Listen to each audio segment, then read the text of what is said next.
Good morning and welcome to Blackberry Ridge. Got Vivian Ann here again, and one of the things that I love more than anything else is my wood cook stove. We use it exclusively in the wintertime to both heat my residence and to cook on. This is a Pioneer Princess, and you can see very quickly that this is not an out-of-the-box, brand new, never been used wood cook stove.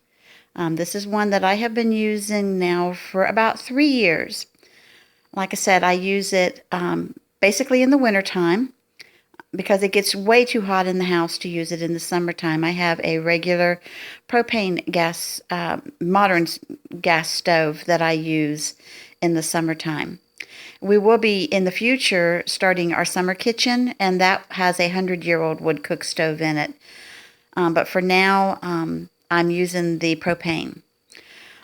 First, let me say that this stove is remarkable. I love this stove. It is steel. It's not cast iron. It's steel.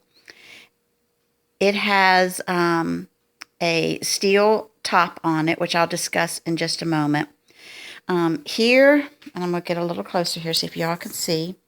This is the Firebox. And it opens and closes like this. It has this like little toggle handle on it. And the Firebox is huge. I mean, it is huge. It holds a lot of wood. It's one where in the wintertime I can put wood in it and damper it down, and it will take me pretty much through to the morning. Sometimes if I get up in the middle of the night, I will throw another couple of pieces of wood in it. But other than that, it works fairly well for us, keeping it through the night. Under that is the ash box.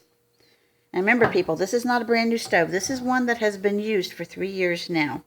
It has a very large container that the ashes go in, which makes it easy for the cleanup. So I just pull this box out, and then on the side door here I have a galvanized can, a big metal trash can that I put the ashes in, and that is used in the wintertime. So this is probably 18 inches deep and probably 8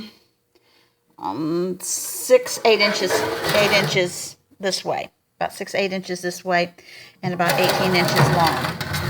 When taking this out, though, especially if there's been a fire going, you definitely have to have some protection on your hands. And there again, the toggle switch works exactly the same way. You take it like this, has this little bar thing on it, little bar, and that goes in and it hooks to latch it down. The oven has a thermometer on it. So I use the thermometer, with the stove totally closed so that I know about how hot it is. I have just purchased another thermometer that I am hanging in the stove this year so that I can see how accurate the outside thermometer is. But I haven't had any issues with it. Like I say, we bake bread like every other day in this oven. We bake cookies. We've even had a huge, it's like huge. It's 18 inches deep, and it's probably about 24 inches wide. And there again, you can get the specs from Pioneer Princess people, and they'll be more specific. But, I have put a huge turkey in this. I have put a huge ham in it. We have cooked holiday dinners in it, and it is a wonderful oven. On the side, they have this.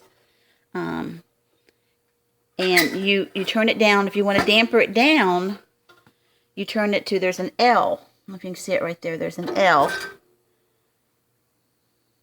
And on this side, there's an H. So if you want to damper it down, you turn it down to the L or to the H. I keep it at, during the day, I keep it at about this position right here, about, 50%. At night, I will take it down to either to the L, or I will take it to the one notch right before the L. And that'll keep me going pretty well to the night, through the night. during the day when I'm doing a lot of baking, say I will need to get the thermometer up to say 400 or 450 in the oven, then I will take it to like one notch before the H or to the H. Can't be more specific than that because it all depends on what wood you are using. So different woods burn hotter, and you'll just have to experiment with that yourself. Like I said, and this is one feature that I really like on this stove. As we go towards the back of the stove, it has this, which you pull back and forth as you're, and this opens up a hole in that area right there. So when you're going to start the stove, you would close this off and then you would open it up. This part right here, there's like another metal bar that's right here that's underneath that area. And you shake that back and forth. So it toggles back and forth, rocks back and forth. And what that actually does is on the inside, of course there's a, I don't know if I can get you where you can see inside here, but inside there's a metal bar, and it rocks back and forth. As you toggle that back and forth, it rocks back and forth, and that helps to drop the ashes down into the ash container that's underneath it. Mine has a shelf that's over it that I use all the time. We don't do anything fancy here, but I mean, in the wintertime, of course, the coffee pot would be like on the stove, generally speaking. And that is a regular Perk coffee pot. And when it gets to be wintertime, I'll show you how I use that. One thing that I use to help start my fires is I take like old paper towels and I dip it in oil. So this is just used cooking oils. And in here we have excess bacon, sausage grease, hamburger grease, that type of thing.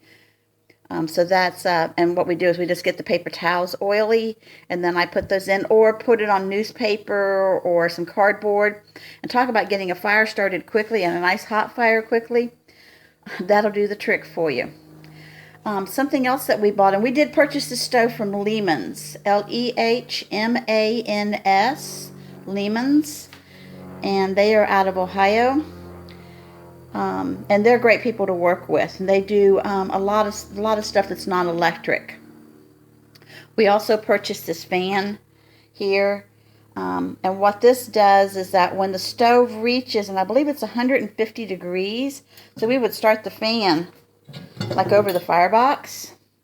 And when it gets to be 150 degrees, this part right here that's touching, then the electrical parts back here, if you see that little motor, it starts the motor running, and this will actually push through my entire house, push air through my entire house.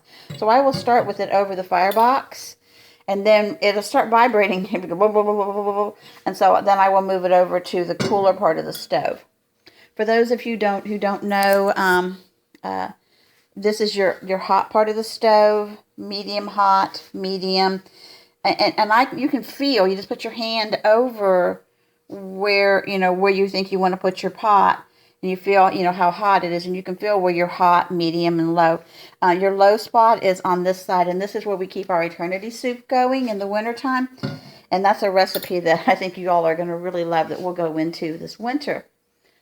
So this stove has, like I say, big firebox, big oven, heats up very quickly, has a great damper system to it, has a big opening for a big pipe to go out, for exhausting the fumes. If I can throw any stones at the stove at all, it is the cooking surface. In the wintertime, it's not so much of a problem because the stove is staying hot all the time. And I just put a little bit of oil on some paper towels or some napkins, and I rub across it. And that helps to keep it from rusting. But it doesn't get used at all during the year, during the spring and summer, into, middle fall. And so as you can see, this cooktop has rusted. So I will have to clean it up before I fire the stove up, and then I'll have to oil the stove and then like you would cure a frying pan, like a cast iron pan. Then I will have to make sure I have all the windows open because it's going to have some smoke to it, a little bit of smoke, to try to get that rust down. If somebody knows of a way of keeping the stovetop from rusting, I sure would appreciate knowing. Because that would be the only stone I could throw with this stove, is that I don't like the cooktop. I don't like the way that it rusts. So this is my Pioneer Princess. Like I say, it's not an out of the box. It is one that is well used and well loved. I got it from Lehmans, and I highly recommend this stove. If you have any questions or comments, I sure would appreciate if you would leave them at the bottom. And if you would just subscribe, that'd be even better. We really want to thank you all for watching our channel, both me and baby girl. And you have got two ladies here just trying to make a life up here on the homestead. Thanks again for coming to Blackberry Ridge. Pray for our country. God bless America.